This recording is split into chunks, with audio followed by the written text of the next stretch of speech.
I, Alia, welcome all of you on behalf of Girls Islamic Organization Delhi to our special online program. As we all are aware of the catastrophic impact of the novel coronavirus or COVID 19 on the whole world, with millions dead and millions still infected, this has truly proven to be a calamity of our times. May Allah subhanahu wa ta'ala give health and recovery to those infected and sabr to the families of those who lost their loved ones. And may He save the whole mankind from this pandemic. As most countries are forced to go under an absolute lockdown and people are forced to stay inside their homes, there's a natural sense of despair, monotony, and despondency amongst people, especially in the Muslim community, as Ramadan is only a few days away. We all were excited and had plans for Ramadan, but now things have changed and we all are under lockdown. So our plans might not be exactly executed the same way that we imagined. I see a lot of people despairing over the fact that we won't be able to attend Taraweeh prayers. Indeed, it is sad. Indeed, all of us miss our masjids. We will miss our collective iftars. But as we know, Allah is the best of planners. And He must have planned the best out of the situation for us too. You all must be worried about spending a fruitful Ramadan, about making the most of it. To give you tips and to guide us on how to spend a fruitful Ramadan while coping with the global pandemic at the same time, we have with us Mrs. Rahmatun Nisa, National Co-Secretary of Jamaat Islami Hind, Women's Department. Assalamu alaikum wa rahmatullahi wa barakatuh. Alhamdulillahi Rabbil Alameen. Assalatu wassalamu ala Rasulil Ameen wa ala alihi wa sahbihi ajma'in amma ba'd. Rabbi shrah li sadri wa yassir li amri wahlul uqdatam min lisani yafqahu qawli. First of all, I thank GIO Delhi for this opportunity to connect each other in this time of lockdown. I wish and pray that this time becomes fruitful for you and me, listening and talking. I am now talking to you, just visualizing that you are listening to me, you are in front of me. Actually, it's not my usual way of talking and addressing a gathering. I usually interact with people and I listen to how they understand and then their questions and then respond. But now this is not possible, but anyway, you can always text me and ask and clear your doubts. As we all know, we are on the threshold of Ramadan, the month that every believer looks forward to, a month of hope, the month which is being described as Sayyidul Shuhur, that is the leader of all months, a month of abundant blessings, not only for just Muslims, but everyone around the Muslim community. And we all know that the main ingredient of this blessed month is its collectivity. Everyone fasting together across the world, praying Taraweeh together, iftar parties, collective gatherings, and all these used to keep our spirit alive. There is a collective spirit around, and even the least enthusiastic person is pulled to be spirited and enjoy the spirit of Ramadan. But this year is going to be different. We need to be self-motivated because we stay inside.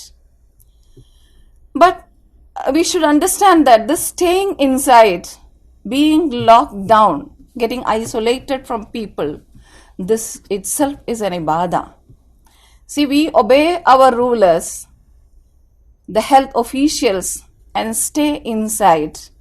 But when we do that, actually we are following the sunnah of Prophet Muhammad sallallahu alaihi wasallam. We are obeying, in fact, Allah's Rasul by staying inside. Because centuries ago, he taught the people what they should do when there is a contagious disease spreading. This quarantine, staying inside, washing hands, Everything was taught by Prophet Muhammad sallallahu alaihi wasallam, and when we follow this, we are actually obeying our Prophet. Now, people talk so much about the uncertainty of our lives and also being isolated, leading a lonely life. Many people are alone. Of course, many of you are staying with your families, but it's not the case with everyone. There are many who got isolated from their families. They are staying in different places and they got stuck there. So, actually, this is an opportunity for us to reflect upon the reality of our life. Tests are part and parcel of human life. It's not just one coronavirus. If not corona, something else, it comes and goes. And as far as our life is concerned, the only truth regarding our life is this uncertainty. There is no guarantee that we will be living up to 100 years. We don't know when we are going to die. Anytime it can happen, not just because of the coronavirus. And we go alone to our graves. This lonely life, this isolated life is actually an experience that we are tasting, we are experimenting, or we are experiencing of our lives in the graves too. It's only an opportunity for all of us to think about it. Our success depends upon how we respond and where we focus. See, all these are problems. We cannot gather together, and all these are there, but we don't know Allah's ways. Maybe Allah has given this as an opportunity for us to think about it and focus on the other side of the problem. See, it is said that for a mu'min, for a believer, every calamity is an opportunity. Rasul sallallahu alaihi wasallam has rightly said that even if a thorn pricks, it happens to be for his good. And for this, we need to focus on the right thing, and we need to respond properly, positively, and we need to think of what we could do with sabr. So, let us focus on what we could do rather than what we could not do and what we will be missing during this Ramadan. See, only the masjids are closed, but the doors of heaven are open. Only people are away from us, but Allah's angels, Malaika, are around us. They are there to report what we are doing to Allah. They are there to safeguard us. And Allah is listening to us. He is always watching us. And He is ready to accept our prayers. We should know that. See, in Surah Al-Baqarah, that is the surah where Allah talks about what is Ramadan and what we have to do in this during this month. And after talking about Ramadan and its blessings, immediately after that, in Surah Al-Baqarah, ayah number 186, Allah says, وَإِذَا سَأَلَكَ عِبَادِي عَنِّي فَإِنِّي قَرِيبٌ أُجِيبُ دَعْوَةَ الدَّاعِ إِذَا دَعَانِ. You see, when my servants ask you about me, I am quite near. I hear and answer the call of the caller whenever he calls me.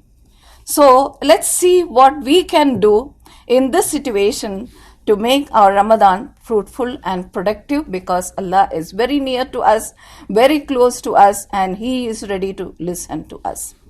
First of all, we should know what Ramadan is meant for. What is Ramadan? So for this, I'm not going to go into the details of what the Quran says and also whatever has come in the Hadith. You can learn it by yourselves. I'm just giving you one hint. You can learn verses from 183 to 187 in Surah Al-Baqarah. And when you study these verses, they start with Shahru Ramadan alladhi unzila fihi al-Quran. So it is in this month of Ramadan that the Quran was revealed as a clear guidance, and we should seek that guidance. That is the spirit of Ramadan. That is what Ramadan is meant for. Prophet ﷺ and his companions spend more time with Quran during this holy month. So because it can bring light to mankind, there are solutions in the Quran for the many problems that the world is facing now. For example, see, after this lockdown, and already it has started in many countries and even in our country, there is going to be a great economic crisis. What to do? How to solve the problems? People are thinking. The greatest economic powers are now worried on what to do. See, there are guidances in the Quran to solve these problems, how to face them. You see, you must have learned the story of Yusuf alayhi salam. It is there in that. In his story, we can find solutions on how to face difficult times, difficult economic times. And also, there are other verses in the Quran which talk about how to tackle this situation. See, what are we supposed to do? We as believers, it's our duty to study them. Study those verses in the Quran in the context of the present world situation and tell humanity, tell the world that here is the solution. This is how we have to go ahead. Even worldly matters, we know that they turn out to be spiritual and highly rewarding in front of Allah if we follow the guidance of the Quran and if we apply them in our day-to-day life.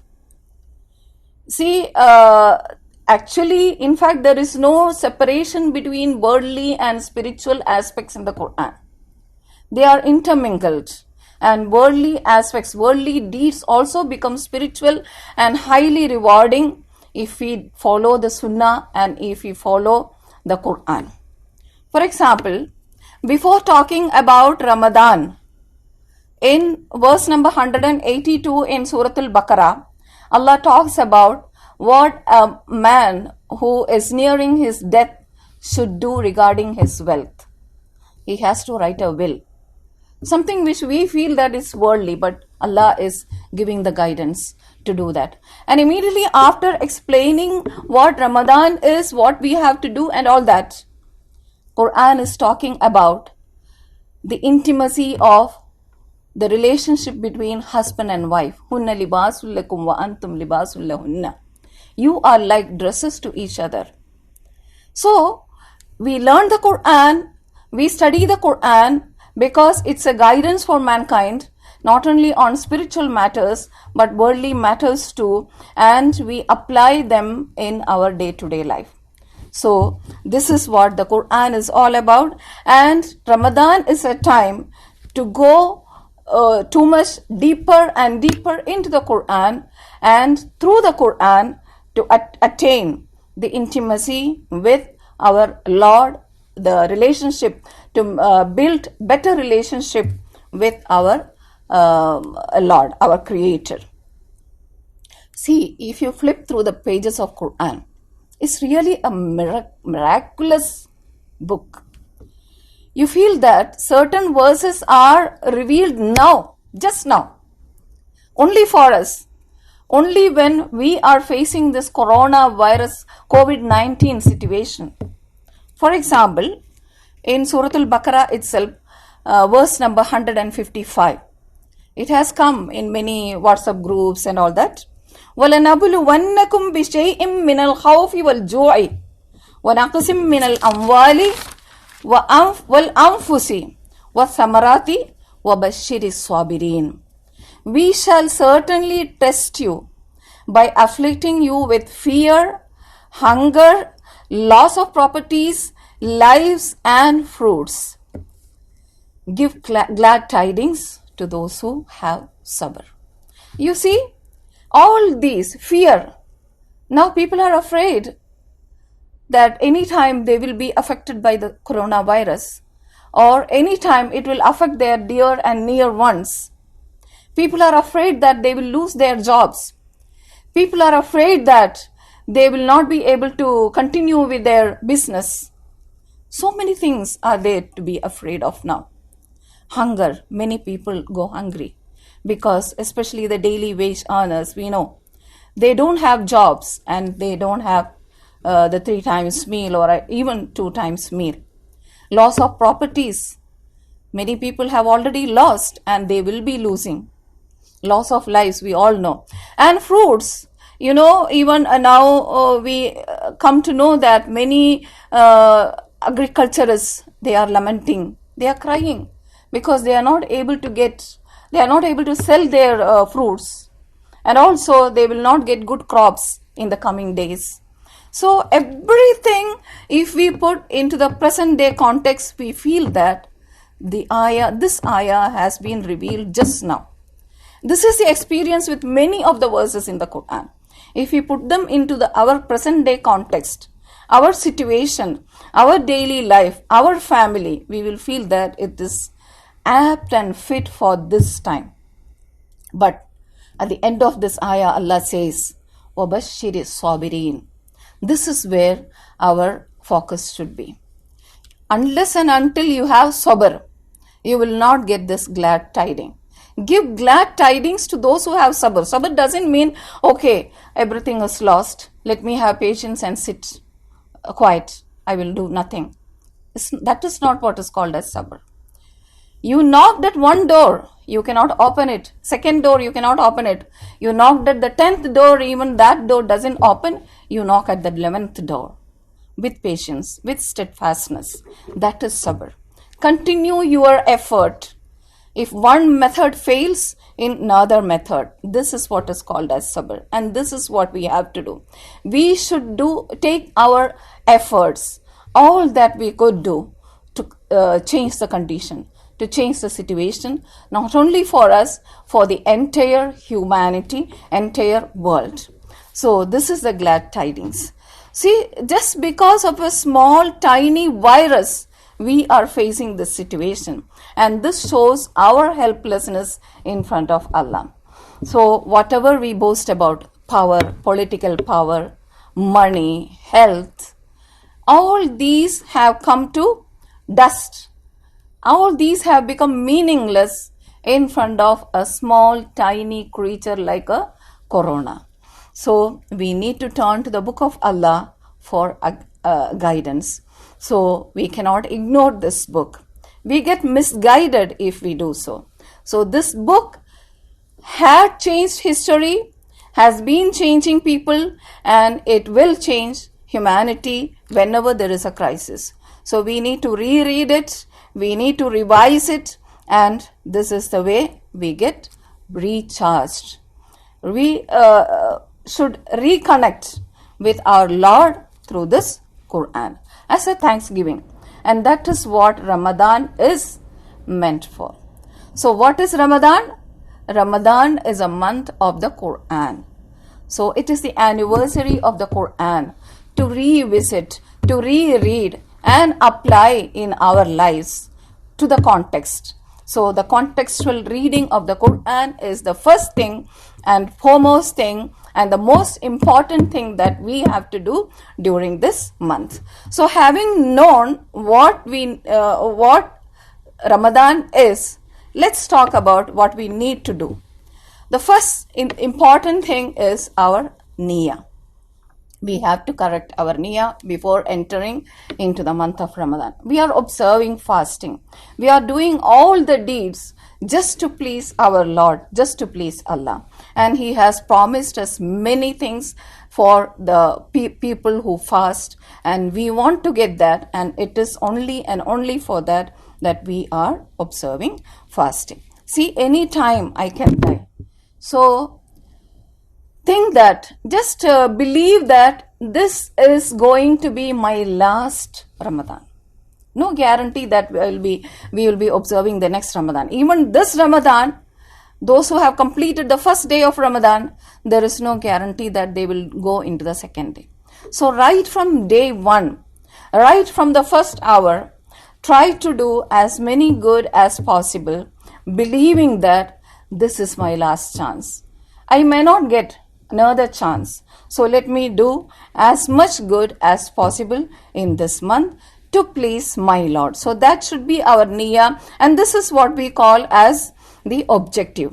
There was a man who was on the road, and someone came at the opposite side. He asked that person, "Where does this road lead to?"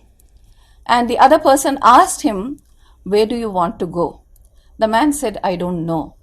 Then what difference does it make where the road leads to? So we should know where we have to go.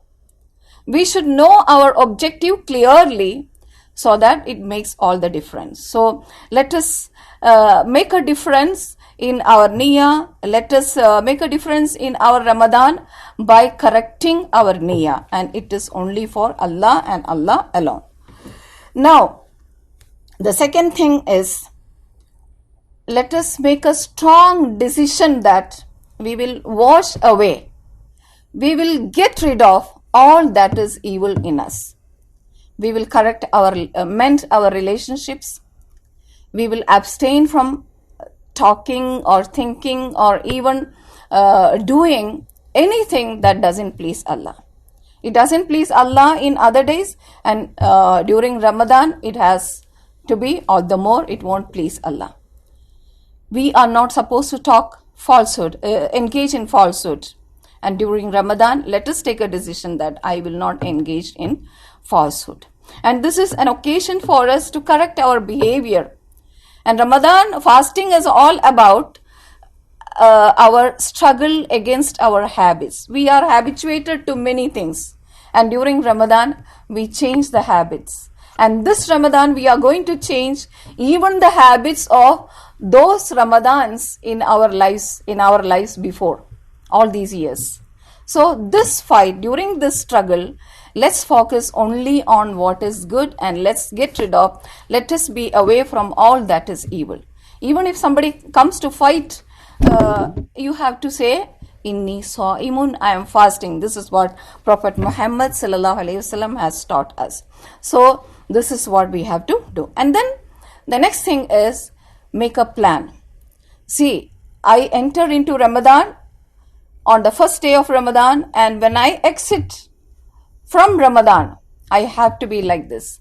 I should have learned this much from the Quran. I should have done this much. I should have done this. I should have done that. I should have achieved this. So there should be a clear-cut plan. Take a pen and paper, jot them down, note them down, and put a checklist. So usually when we tell people to make a plan, there is a saying that you have to make smart plans. But this smart plan, when we say it should be, something realistic and all that, people make it an easy plan. That is not what we are meant to do. We have to pull ourselves and try to do as much as we could. What happens is we usually underestimate our skills. We usually underestimate the barakah in our times. We usually underestimate the barakah in our intellect, in our memory power. If we are ready to do with a strong niyyah to please Allah something good, definitely there will be barakah in our time, and Allah will be helping us. So do not underestimate yourself. It is always said that you must try things which you think you cannot do. And then you will understand how talented you are, how skillful you are, how you can do it. So Allah will definitely help. So you have to make a plan, and the priority of your time, day and night, should be for the Quran. So when we say Quran, it doesn't mean just reciting and completing khatam, khatam, khatam. Allah is not going to look into how many paras you finished, how many times you did khatam with the Quran, and call you to the Jannah through the gate of Rayyan. It's not going to be like that. It is not the aksaru amal, but the ahsanu amal that matters. Ihsan, how well you do it. So recite the very word, the first command of the Quran, iqra. The word iqra has many meanings. Number one, it is to read and understand for yourself. That's very important. You have to do it because the Quran is hudal linnas. It's a guidance for us. And in order to get the guidance, we need to understand what the Quran says. what Allah is talking to me through the Quran. We need to understand. Number one. Number two, we need to recite and read it aloud to others. خَيْرُكُمْ مَنْ تَعَلَّمَ الْقُرْآنَ وَعَلَّمَهُ. The best of you are those who learn Quran and also teach others the Quran. As I told you, the world needs the Quran now. The world is looking for advice, guidance, and the Quran is there with all the guidance. We need to give it to them. Who will give it? We as the believers. It is our further duty. We should understand that. Just like namaz, prayer, so 5 times salah, just like fasting, it is our compulsory duty to tell the world, yes, there is solution in the Quran, you can go through it. See, that is the second thing. And the third thing, we have to even meditate. You learn one ayah, you learn its meanings and put it in the present day context, in your life's context, and meditate upon it. Think about it.